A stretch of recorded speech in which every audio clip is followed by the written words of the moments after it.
안녕하세요. 예디야기입니다. 예디야기의 사연을 여러분들에게 읽어드릴 DJ 유진입니다. 구독과 좋아요는 채널 운영에 큰 힘이 됩니다. 꼭 부탁드리며 저는 여러분들의 댓글도 모두 읽고 있습니다. 댓글도 많은 참여 부탁드립니다. 그럼 오늘의 사연 바로 시작할게요. 안녕하세요. 전 안양에 사는 30대 여자입니다. 제가 오늘 보내는 사연은 몇 년 전 제가 겪은 일입니다. 취업을 준비할 때부터 다니고 싶었던 회사가 있었어요. 회사 규모도 좋고 튼실하기도 했지만 복지 좋고 회사 분위기 좋은 곳으로 유명했었죠. 그런 회사니 얼마나 경쟁이 치열했겠어요. 지원한다고 해도 될 자신은 없었지만 아쉽게도 제가 취업해야 하는 시기에는 채용 공고가 뜨지 않았습니다. 그러다가 이직 준비 중에 그 회사에서 사람을 구한다는, 그것도 제 업무 직종인 비서직을 구한다는 공고를 보았죠. 그래서 되지 않더라도 이력서나 내보자 하는 마음에 지원했어요. 그런데 믿어지지 않게 최종 면접까지 보게 되었습니다. 면접을 보러 가는데 어찌나 떨리던지 기대하지 말자 다짐하면서 갔는데도 정말 많이 긴장되더라고요. 대표 비서실 직원을 뽑는 거라 그런지 면접관 중에 대표님도 계셨죠. 4명의 지원자들에게 면접관들이 이것저것 질문하는데 딱딱하고 무섭게 질문하는 분도 계셨습니다. 그런데 대표님은 긴장하지 말라고 웃으면서 편하게 이야기하시더라고요. 회사 분위기가 좋다더니 대표님이 참 좋구나 했죠. 긴장했지만 면접을 잘 봤다고 생각하고 나왔습니다. 착각인지는 몰라도 대표님이 저에게 호의적이라는 느낌을 면접 내내 받았거든요. 그래서 혹시나 합격할 수 있겠다 생각했죠. 그런데 정말 제가 합격하게 되었습니다. 합격 전화를 받고 얼마나 신났는지 몰라요. 엄마가 놀라서 방으로 뛰어오실 정도로 전화를 끊자마자 소리를 막 질러댔죠. 입사하고 대표님을 모시면서 정말 잘 뽑았다 생각하시게 해야지 다짐했습니다. 다른 지원자들보다 제 스펙이 조금은 부족했을 텐데 제가 뽑힌 건 대표님 덕분이라고 생각했거든요.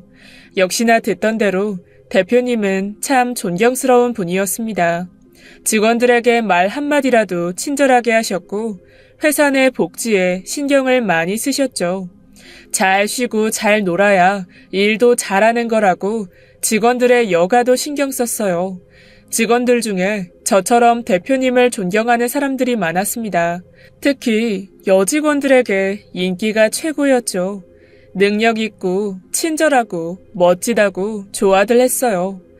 인망이 높은 대표님에 대한 소문이 꽤나 퍼졌는지 업계 잡지나 신문에서 인터뷰 요청도 들어왔습니다. 대표님을 모시고 인터뷰 자리에 나가면 괜히 제가 뿌듯하더라고요.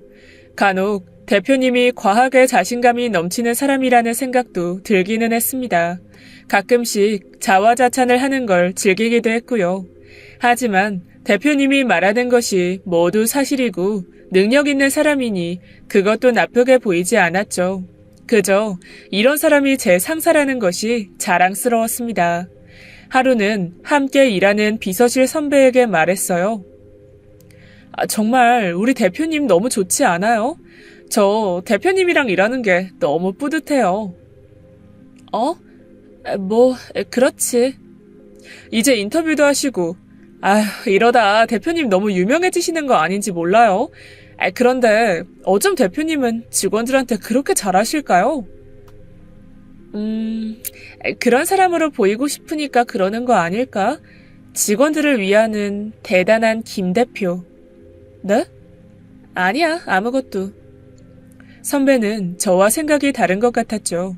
대표님이랑 오래 일했으니 그래도 안 좋은 점이 있기는 했었나 보다 생각했어요. 그래도 저렇게 좋은 분인데 선배가 좀 이상하다 싶었습니다. 회사를 다니고 한 서너 달 지났던 것 같아요. 오랜만에 많은 사람들이 참석하는 회식 자리가 있었죠. 회식이 고역인 경우가 많잖아요. 하지만 저희 회사 회식은 너무 좋았어요. 상사가 직원들한테 스트레스 풀고 억지로 술 먹이고 이런 분위기가 전혀 없었거든요. 그냥 재밌게 이야기하고 맛있는 음식 먹고 술 마시고 싶은 사람만 술 마시는 분위기여서 그날도 전 한껏 들뜬 마음으로 재미있게 시간을 보내고 있었죠. 그런데 대표님이 그날 술을 좀 많이 드셨어요. 술을 드시다 말고 옆자리에 있는 제 손을 꼭 쥐셨습니다. 평소에도 가끔 스킨십을 하는 편이어서 그냥 그런가 보다 했죠. 동생이나 조카를 예뻐하는 것 같은 거라고 생각했거든요. 대표님이 저보고 잠깐 밖에서 보자고 했습니다. 무슨 일인가 싶어 따라 나갔는데 전혀 상상도 못했던 일이 일어났어요. 사람 없는 골목으로 저를 데려가시더니 갑자기 저한테 키스를 했습니다. 진짜 깜짝 놀랐죠. 그러더니 저한테 좋아한다고 고백했어요. 이게 다 무슨 일인가? 그냥 멍해져서 가만히 있었습니다. 수정씨, 내가 이런 마음이 든 게 처음이에요. 이렇게 나이 차이가 많이 나는 사람을 좋아하게 될 줄은 몰랐어요. 멈추려고 했는데 자꾸 수정씨한테 마음이 가더라고요. 미안해요. 내 마음이 너무 급했네요. 놀랐죠? 괜찮아요. 그런데 전 전혀 한 번도 생각해보지 못한 일이라. 그래요. 당장 답변 안 해줘도 돼요. 내 마음이 이렇다고 말하고 싶었어요. 나이 차이도 있고 제가 모시는 상사고 정말 남자로 한 번도 생각해본 적이 없었죠. 대표님과 저는 띠동갑도 넘는 나이 차이였거든요. 그런데도 키스를 해서 그런지 그 다음부터 자꾸 남자로 보였습니다. 대표님은 그 이후로도 저한테 계속 대시를 했어요. 주말이면 만나서 밥 먹자고 하고 평일이면 언제 일 끝나냐고 물어보고 술 한잔 하자고 하고 집 앞에 찾아오기도 했죠. 그게 또 강압적인 분위기는 아니어서 한두 번 따로 만나서 밥도 먹고 술도 마셨습니다. 그러다 보니 점점 대표님이 남자로 느껴지더라고요. 대표님은 이혼남이고 전 남자친구 없는 싱글이니 문제는 없다고 생각했죠. 그래서 뭐 안 될 거 있나 싶어 사귀기로 했습니다. 그렇게 비밀 사내 연애가 시작됐어요. 처음부터 둘이 사귄다고 회사에 공개하기에는 둘 다 많이 부담스러웠죠. 원래도 대표님이 사람들에게 인정받고 존경받는 모습에 뿌듯해했는데 남자친구가 되니 그 마음이 몇 배가 되었습니다. 대표님이 제 남자친구라는 게 마냥 자랑스러웠죠. 남자친구가 되었으니 대표님 말고 남자친구라고 말할게요.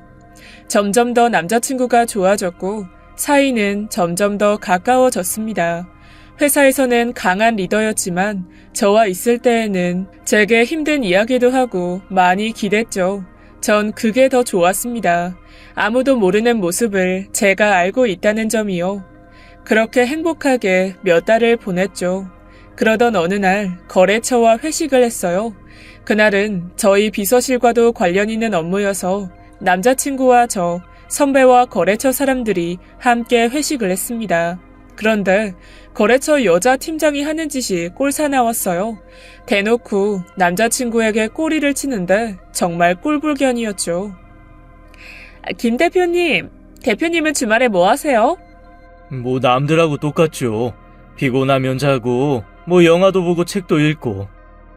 골프는 안 치세요? 골프도 치죠. 이래저래 지인들 많이 치시니까 함께 조금씩 쳐요. 어머, 그럼 저도 좀 껴주세요. 저 완전 초보인데 대표님 쫓아다니면서 좀 배우면 안 될까요? 저도 뭐 그렇게 잘 치는 건 아닌데 그런데 보통 사적인 모임이라기보다 일 때문에 보는 사람들이라 어떻게 될지 모르겠네요. 그래요? 그럼 되실 때 꼭 연락 주셔야 돼요. 이러면서 자꾸 자기랑 공통점 하나라도 찾으려고 계속 질문을 해댔습니다. 일 때문에 회식하는 건지 남자 꼬시려고 회식하는 건지 알 수가 없었어요. 정말 보기 싫었지만 제가 여자친구라고 그만 좀 하라고 말할 수도 없는 입장이라서 꾹 참았죠. 그래도 남자친구가 받아주는 것 같으면서도 벽을 치면서 응대하니 기분이 좋아졌어요. 그런데 얼마 후였습니다. 종종 핸드폰을 흘리고 다니는 남자친구가 또 사무실에 핸드폰을 두고 나갔더라고요. 수행 비서님이 올 테니 가지고 내려와 달라고 연락이 왔죠. 핸드폰을 챙겨 나오려는데 때마침 새 메시지가 떠서 보게 되었습니다. 메시지를 보낸 사람은 지난번 회식 때 꼬리치던 그 팀장이었어요. 어제 즐거웠다고 잘 들어갔냐는 내용이었죠. 그 여자의 목소리가 들리는 것 같았습니다. 단순한 문자인데도 참 끈적거리는 느낌이더군요. 이게 무슨 얘기지? 한참 생각했습니다. 어제 남자친구는 저녁에 일 때문에 자주 보낸 지인과 만난다고 했어요.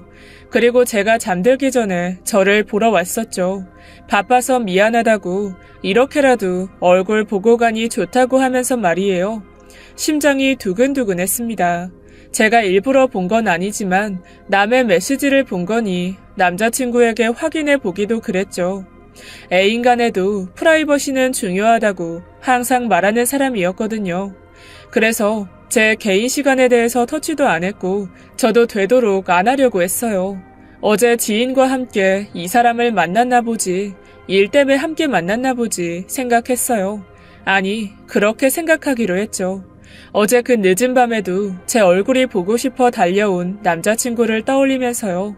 괜히 이 여자가 일로 만난 걸 오버해서 말하는 거라고 생각했어요.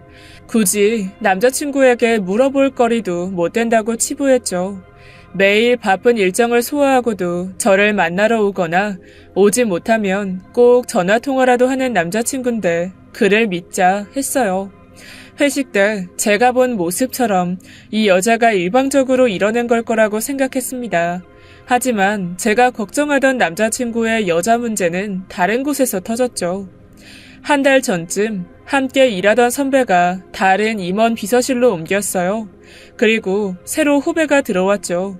그 후배가 상담할 게 있다고 퇴근하고 만날 수 있냐고 했습니다. 일이 많이 힘든가 생각하며 퇴근 후 커피를 마시다가 벌컥 마시던 커피를 내뿜었어요. 정선씨, 뭐라고 했다고요? 진짜 황당하죠, 선배님. 정말 한 번도 대표님을 남자로 생각해 본 적이 없어요. 연세가 많으시잖아요. 저랑 거의 20살은 차이 나는데. 그리고 전 남자친구도 있고 대표님도 아시거든요. 고백하면서 뭐라고 했다고요? 이렇게 나이 차이가 많이 나는 어린 사람을 좋아하게 될 줄 몰랐다고요. 대표님 진짜 진지하시더라고요. 너무 당황스러웠어요. 선배님, 저 어떻게 해야 될까요? 너무 부담스러워서 어떻게 해야 될지 모르겠어요. 사무실에서 대표님 얼굴도 못 보겠고요. 심장 소리가 쾅쾅 귓속에서 울렸습니다. 저에게 했던 고백 그대로 후배에게 했네요. 제 남자친구라는 사람이 다른 사람도 아니고 저와 함께 일하는 후배한테 말이죠. 저한테 그 고백한 지 이제 반년 정도밖에 안 됐습니다. 이게 말이나 되는 일인가요? 저와 만난 지 얼마나 됐다고 어떻게 이럴 수가 있죠? 분노가 이글이글 솟았습니다. 후배는 잘못한 게 하나도 없는데도 괜히 밉더라고요. 후배 앞에서 제 속을 드러내지 않으려고 정말 갖은 애를 다 썼죠. 제가 남자친구도 있고 전 대표님 남자로 생각해 본 적이 없다고 말씀드렸는데도 계속 연락하세요. 어제는 집 앞에까지 찾아오셨더라고요. 선배님, 저 회사 그만둬야 될까요? 그래도 어떻게 들어온 회사인데. 그런 일이 있었구나. 정선씨, 정말 불편하고 힘들겠다. 어떻게 대표라는 사람이 자기 비서한테 그러니? 더구나 네가 분명히 거부 의사를 밝혔는데 어떻게 해야 될까? 내가 뭐라고 해줄 말이 없네. 미안해. 후배한테 사실은 그 사람이 내 남자친구라고 나한테도 똑같이 그렇게 고백했다고 말하고 싶었어요. 막 소리 지르면서 울고 싶었죠. 하지만 그러기에는 너무 창피했어요. 후배는 딱 이렇게 거부한 걸 전 왜 이 사람에게 넘어가서 이런 마음고생을 하나 제 탓도 했고요. 후배는 며칠 동안 고민하더니 결국 회사를 그만두겠다고 했죠. 자기 남자친구에게 말했더니 난리가 났대요. 회사 찾아오겠다고 대표 가만히 안 놔둔다고 하면서 말입니다. 그래서 그냥 자기가 그만두겠다고 했다네요. 전 꾹꾹 참고 있다가 주말에 만난 남자친구에게 터뜨렸죠. 다른 사람도 아니고 내 후배한테 어떻게 그럴 수가 있어요? 당신이 사람이에요? 내가 모를 줄 알았어요. 그것도 나한테 했던 말 그대로. 누구한테나 정해진 대로 내뱉는 말이에요, 그거? 이렇게 어린 사람 좋아하게 될 줄 몰랐다고? 그거 도대체 몇 명한테 써먹은 말이에요? 있는 대로 소리를 질렀어요.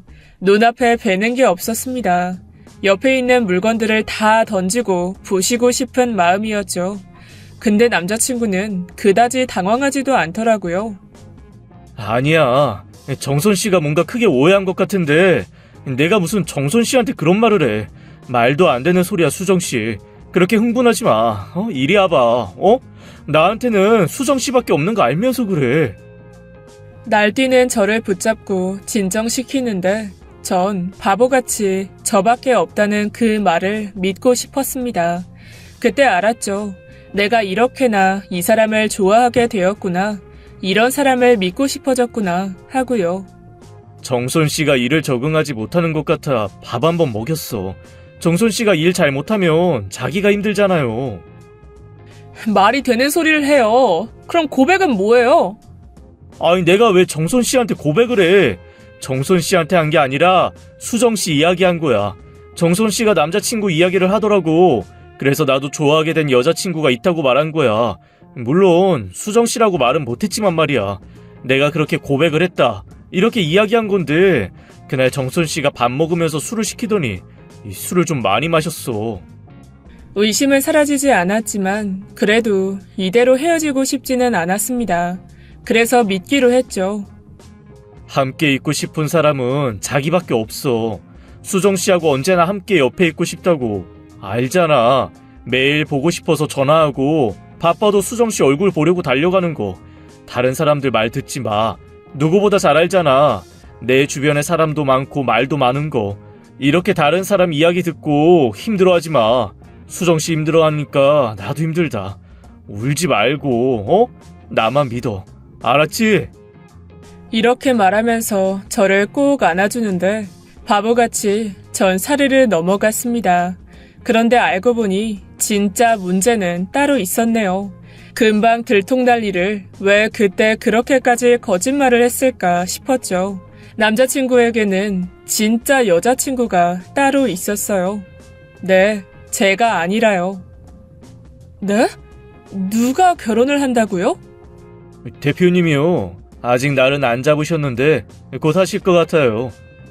누구랑 결혼을 해요? 대표님이? 아, 이비서님은 모르셨구나. 치과 의사 하시는 분인데 대표님이랑 사귄 지 한 3년 된 것 같아요. 사귄 지 오래됐는데도 그렇게 바쁘신데 주말마다 만나시고 사이가 참 좋으시더라고요. 되게 잘 나가는 집안 분이시래요. 치과도 엄청 잘 되고 치과 쪽에서 유명한 분이기도 하고요. 어떻게 전 전혀 몰랐을까요? 대표님이 사적인 일은 잘 비서실에 안 알리시는 편이니까요. 아직 대표님에게 내색은 하지 말아주세요. 곧 결혼 날짜 잡으시면 비서실에서도 해야 할 일이 있을 것 같아서 제가 미리 말씀드린 거예요. 아셨죠? 네, 알겠습니다. 이 남자와 만나면서 폭발할 것 같은 감정을 드러내지 않고 참아야 할 때가 참 많네요. 수행 비서님 앞에서 아무렇지 않은 척하느라 정말 힘들었습니다. 대화가 끝나고 화장실에 가서 한참을 앉아 있었어요.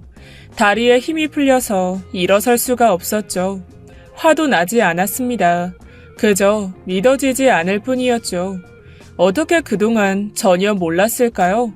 다른 사람도 아니고 전 비서인데 말입니다. 그리고 저와 보낸 그 많은 시간 동안 어떻게 몰랐을까요?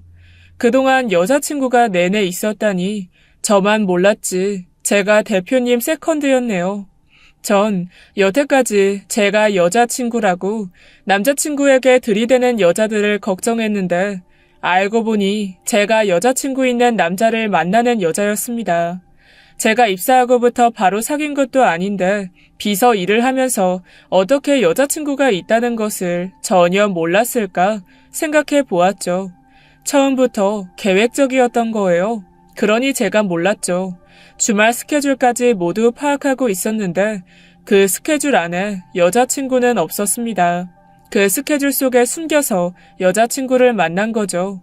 주말에 하루는 꼭 일이 있다고 했어요.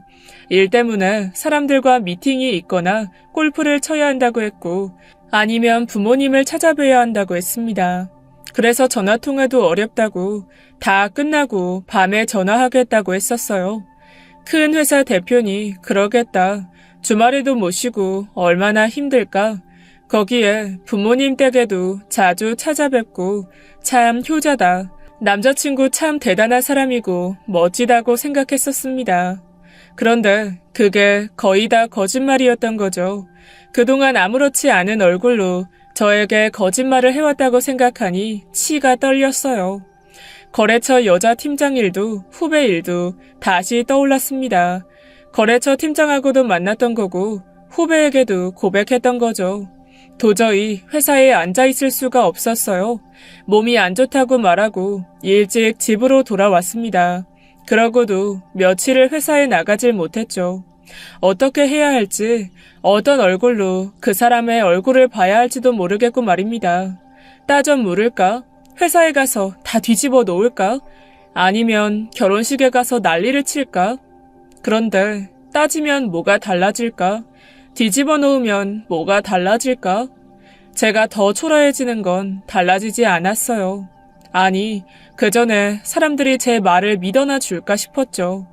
자꾸 자책만 하게 되었습니다.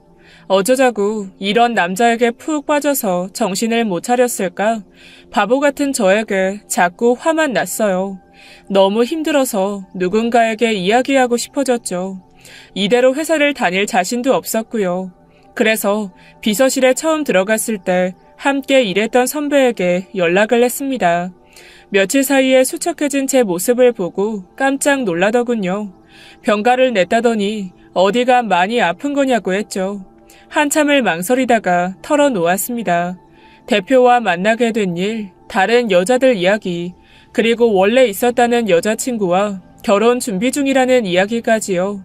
선배는 제 이야기를 들으면서 한 번씩 한숨을 내쉬었죠. 제 이야기가 끝나자 선배가 얘기했어요. 너만 당한 거 아니야. 김 대표 그런 사람인 거 알 사람들은 다 알아. 네? 김 대표 여자 관계 복잡한 거 알 사람들은 다 안다고. 나한테도 사귀자고 했었어. 정말요? 그래. 난 아니라고 분명히 여러 번 말했는데도 집요하게 굴어서 사이가 껄끄러워졌지. 그래서 이사님 비서실로 옮긴 거야. 전 그런 줄도 모르고 왜 옮기시나 했어요. 뭐 나야 옛날 일이지만 그나저나 수정씨 너무 힘들겠다. 내가 미리 귀띔이라도 해줬어야 했는데 미안해. 아니에요. 저희가 모시는 상사인데 그런 얘기 쉽게 할 수 있나요? 제가 사람을 잘 못 봐서 그렇죠. 아니야. 그 사람 작정하고 그러는데 정말 장난 아니더라. 근데 난 고백 받기 전에 들은 이야기가 있었거든. 그래서 조심하고 있었어. 어떤 얘기요? 아니, 확실한 건 아닌데 비서 뽑을 때 자기 취향인 여자들만 뽑는다고 그러더라고. 그 얘기 처음 들었을 때 진짜 기분 나빴는데 듣고 나니까 은근히 김 대표 경계하게 되더라. 그리고 회사 안에서만 만나는 여자가 몇은 될 거라는 얘기도 들었어. 선배 이야기에 정신이 바짝 들었습니다. 정말 어쩌다가 제가 좋아진 게 아니었어요. 그 사람은 아주 습관이었던 거죠.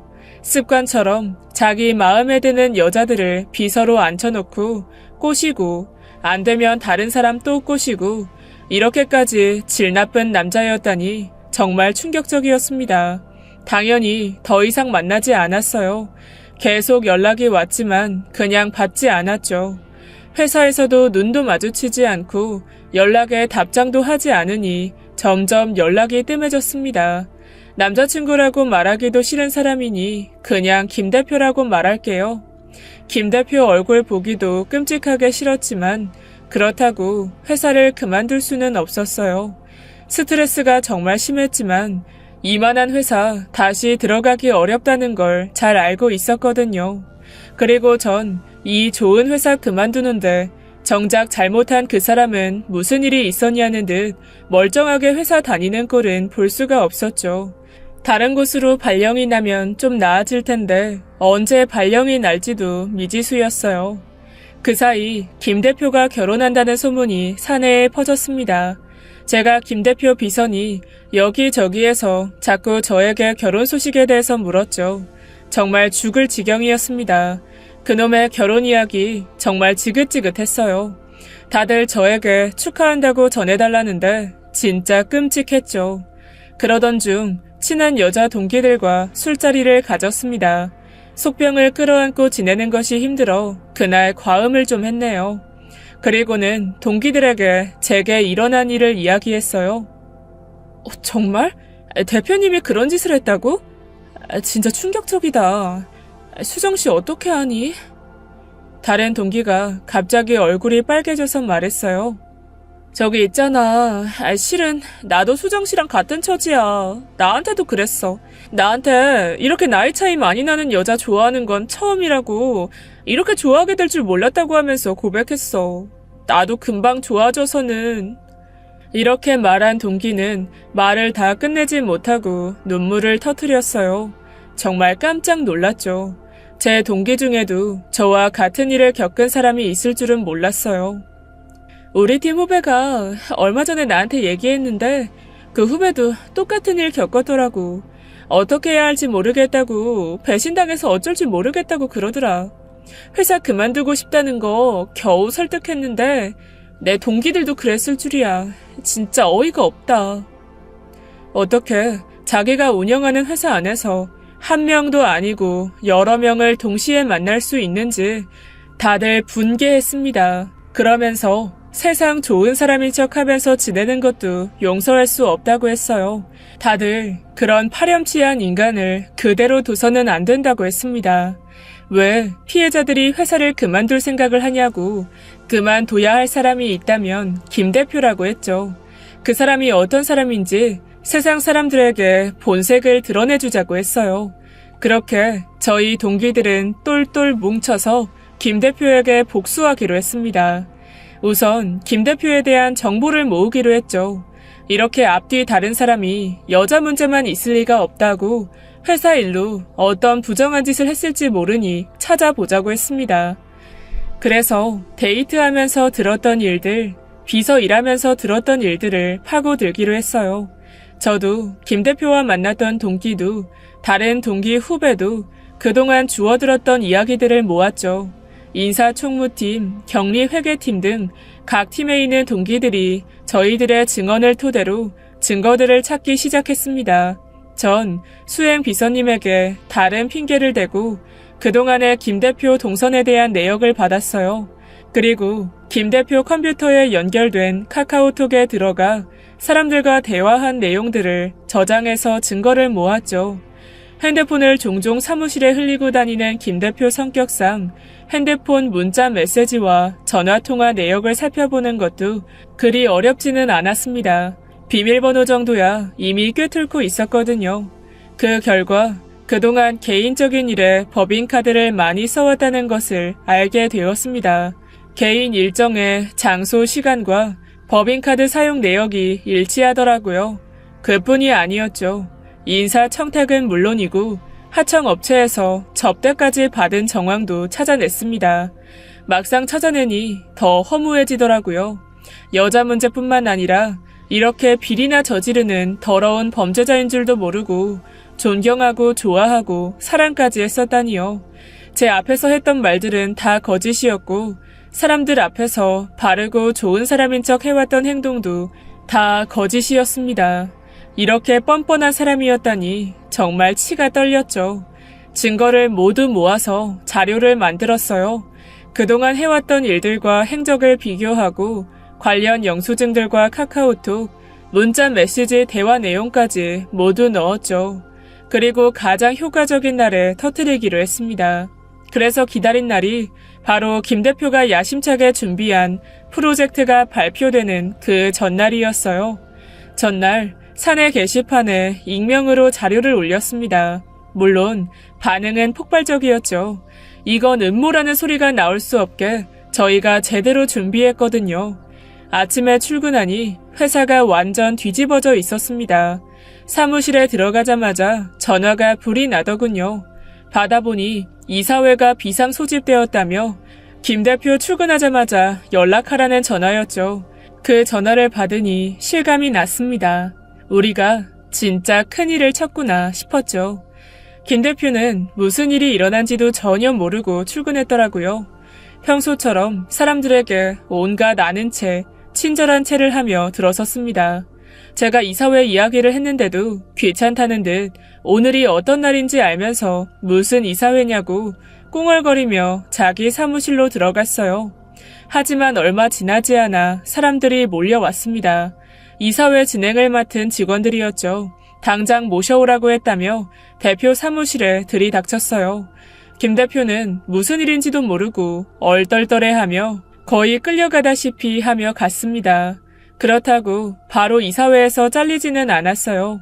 김 대표는 그 자리에서 음모라고 난리를 쳤다고 합니다. 이사회에서는 감사팀에서 고발 내용에 대해 사실 여부를 따지겠다고 했죠. 워낙 급한 사안이라 그런지 감사팀이 엄청나게 일을 하더라고요. 저도 몇 번 호출당하고 비서실 자료들도 계속 넘겨야 했습니다. 그 사이 저희는 2차 폭로를 터뜨렸어요. 이번 내용은 김 대표의 사내 문어발 연애사에 대한 내용이었죠. 1차 폭로가 있었고 그것이 신빙성이 있다는 것이 검증되고 있었기 때문에 2차 폭로에 대해서도 사람들이 많이 믿었습니다. 내용의 특성상 피해 여성들에 대해 자세한 언급은 하지 않았지만 구체적인 내용들을 적었어요. 김 대표에게 우호적이었던 업계 분위기는 삽시간에 바뀌었습니다. 누구보다 정의롭고 개념 있는 CEO로 알려져 있던 사람이 실은 온갖 비리를 저질렀고 여직원들을 희롱했다는 점에 사람들은 경악했죠. 감사팀이 일을 참 잘하더라고요. 생각보다 빨리 조사가 끝났고 김 대표는 해고되었습니다. 김 대표 마지막 출근 날이 생각나네요. 김 대표가 출근한 아침 이미 로비에는 김 대표 해고건에 대한 공지가 붙어 있었죠. 미리 연락은 받았지만 마지막 정리하러 들른 거였습니다. 사무실에 들어서면서 김 대표가 무슨 똥 마려운 강아지처럼 저를 쳐다보았어요. 저에게 위로를 받기를 바랬나 봅니다. 어이가 없어서 눈길을 피하고 일하는 척하고 있었죠. 안에서 짐 싸는 소리가 들리더니 인터폰으로 저를 불렀습니다. 사무실에 들어가니 김 대표가 절 보자마자 다짜고짜 말했어요. 수정씨, 왜 수정씨까지 나를 그렇게 쳐다봐? 내가 뭘요? 수정씨, 내가 말했잖아. 나한테는 수정씨밖에 없다고. 나 지금 많이 힘들어. 이리 와봐요. 그러면서 저를 안으려고 했죠. 어처구니가 없어서 확 밀쳐버렸습니다. 그랬더니 오히려 황당하다는 듯한 표정을 짓고 있더라고요. 뭐 하는 짓이에요? 수정씨, 나야 당신 남자친구. 아니, 누가 내 남자친구야? 짐 다 쌌으면 어서 나가기나 하세요. 이제 여기 당신 사무실도 아니고 나도 당신 비서 아니니까. 무슨 말을 그렇게 해? 내가 이제 대표 아니라고 이렇게 대하는 건가? 그래, 당신도 어쩔 수 없네. 내가 대표 아니라고 이렇게 내팽개치는 건가? 이 사람이 아직도 정신을 못 차리네? 당신이 대표 아니라고 내팽개치는 게 아니라 당신이 쓰레기라서 내팽개치는 거야. 쓰레기라니. 수정씨 이런 사람이었어? 나 좋다고 할 때는 언제고 어떻게 그렇게 말할 수가 있어? 왜? 결혼하기로 한 여자친구가 잘 안 해줘요? 위로 안 해주나 보지? 그 사람이야말로 당신이 대표에서 해고됐다니까 남편감에서도 해고한다고 하니? 수정씨에게 내가 말할 기회가 없어서 말은 못했는데 그거 사실은 정략 결혼 같은 거야. 진짜로 사랑하는 건 수정씨라고 했잖아. 나 수정씨하고 결혼하고 싶었어. 정말이야. 그 결혼은 어쩔 수 없이 사업상 그쪽 집안 때문에 하기로 한 거야. 결혼해도 당신하고 정리할 생각 전혀 없어. 조금만 기다려주면 다시 당신한테 돌아올 거라고. 이해하지? 아, 됐고요. 이미 당신 문어발 연애사도 다 알려진 마당에 더 이상 왈가불가할 필요 없어요. 당신 꼴도 보기 싫은지 오래니까 이제 나한테 말도 걸지 마세요. 게시판에 올라온 그 말도 안 되는 이야기 때문에 그래? 어떻게 내 말을 안 믿고 남들 말만 믿어? 내 말 좀 들어봐. 그거 다 나를 모함하려는 이야기야. 이봐요. 내가 게시판에 올라온 글을 믿는 게 아니고요. 게시판에 있는 글들을 올린 게 나예요. 정신 차리세요. 뭐라고? 당신이 올렸다고? 그래요. 당신 비리며 문어발이며 다 내가 알아냈어. 이제 알겠어요? 아니, 어떻게 당신이? 아니, 어떻게? 내가 그 정도도 못 알아낼 줄 알았어요? 날 얼마나 무시한 거야? 지금도 그런 말도 안 되는 거짓말을 해대면 내가 믿고 넘어갈 줄 알았나 보지? 시끄럽고 이 사무실에서 꺼지기나 하세요. 아니, 어떻게 그럴 수가 있어? 소리를 고래고래 지르는 걸 보고 전 바로 사무실을 나왔습니다. 혼자 사무실에서 물건을 던지는지 엄청 소란스러운 소리가 들려왔어요. 그래서 보안팀 사람들을 불렀죠. 김 대표, 아니 전 김 대표는 달려온 보안팀 사람들한테 잡혀서 한동안 꼼짝도 못하고 있다가 결국 제풀에 지쳐 진정이 됐어요. 그리고 보안팀 사람들을 양 옆으로 대동하고 자기 짐을 넣은 박스 하나를 품에 안고 터덜터덜 회사를 나갔습니다. 나가는 전 김 대표 뒤통수 한 대를 때려주고 싶었지만 그건 참았죠. 이미 제 속이 많이 후련해지기는 했으니까요. 이렇게 요란하게 회사를 잘렸으니 전 김 대표는 당연히 다른 회사에도 발을 붙일 수 없었습니다. 어느 회사에서 이렇게 소문이 다 난 사람을 받아주겠어요. 여기저기 부탁하고 다녀서 사람들이 민망해한다는 소식은 몇 번 들었죠. 그동안 술자리며 골프자리며 많이도 다니더니 결국 그 사람을 위해주고 옆에 있어주는 사람은 하나도 없었습니다. 자기가 말한 것처럼 자기가 정말 좋은 사람이었다면 누군가 한 명은 그 사람 편을 들어주지 않았을까요? 주변 사람들도 이 사람이 실은 어떤 사람인지 눈치채고 있진 않았을까 하는 생각도 들었죠. 이 사람을 보면서 세상 참 잘 살아야겠구나. 이렇게 한순간에 무너질 수 있는 게 인생이구나 싶었습니다. 참, 그리고 준비하던 결혼도 파토가 났다네요. 잘나가는 집안에 잘나가는 치과 의사가 이렇게 불명예스럽게 해고당한 사람과 결혼할 리가 없겠죠. 전 김 대표의 그 많던 여자들 중 하나라도 옆에 붙어있는 사람이 있을까 궁금하기도 했습니다. 전 김 대표가 만났던 제 동기에게 들었는데 전 김 대표가 갑자기 한밤중에 집 앞으로 찾아왔대요. 그러고는 하소연했다고 합니다. 나한텐 언제나 너밖에 없었다고 결혼하고 싶다고 하면서 말이죠. 와, 이야기 듣는데 완전 소름 돋았어요. 그래서 동기도 전 김 대표에게 속 시원하게 한 방 날려주었답니다. 게시판에 올린 글 저와 함께 자기도 한 일이라고요. 그리고 다시는 찾아오지 말라고 했답니다. 모든 것을 가진 것처럼 자신감이 넘치던 전 김 대표는 이렇게 모든 것을 잃었죠. 요새는 그 사람 어떻게 지내냐고요? 글쎄요. 그렇게까지 그 사람한테 관심이 없어서 모르겠네요. 모든 일이 끝나고 전 한동안 마음이 심란했어요. 그 사람에게 통쾌하게 복수한 건 좋았지만 이런 일을 겪은 것 자체가 힘들었죠. 그래서 그런 마음을 잠재우려고 일에 매달렸습니다. 그래서였을까요? 요즘 전 회사에서 인정받으며 일하고 있어요. 새로 부임한 대표님이 프로젝트 진행하실 때 제 의견을 꼭 물어보시는데 그때마다 정말 내가 인정받고 있구나 라고 느껴요. 저번에는 대표님이 상무님에게 제가 얼마나 유능한 비서인지 자랑을 하셨죠. 사무실에 들어가려다 듣고 어찌나 기분이 좋던지요. 대표님은 전 김 대표와 비교하면 별로 친절한 스타일은 아니십니다.